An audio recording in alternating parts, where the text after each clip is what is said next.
Louisiana's news channel at 5. Good evening, everyone. Lafayette voters can expect to see at least 2 new property taxes and 1 property tax increase on the ballot in the November election.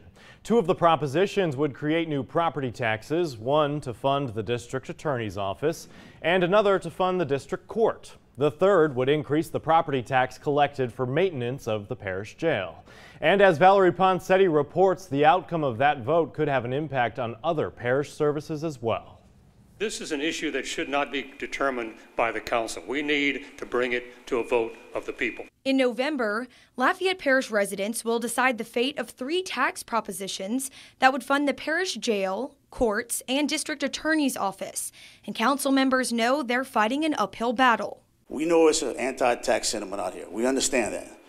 But what people need to understand is if this doesn't happen, this is a mandate by the state.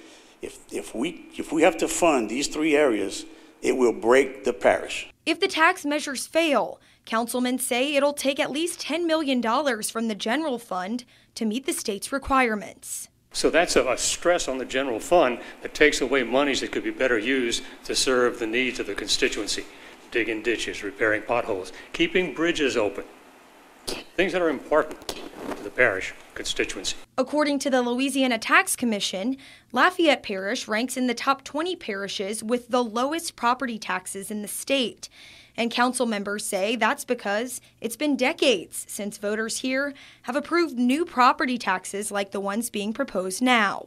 If we were not 50th among 64 parishes in the state of Louisiana as it relates to our millage rate, if we were not 50th, if we was 4th, like we are the 4th largest city and the #1 progressive city in the state, I don't think, but that's not where we are. Council members say these proposed taxes are a bare minimum and nothing more. What is the minimums? What does the DA need to operate? Period. What does the district court needs to operate? Period. What does it take to allow the jail to take care of the capital that they need based on the age of that facility and the size of that facility? Period. Stop right there. In Lafayette, Valerie Poncetti, KATC TV 3. Here's Rob's 24-hour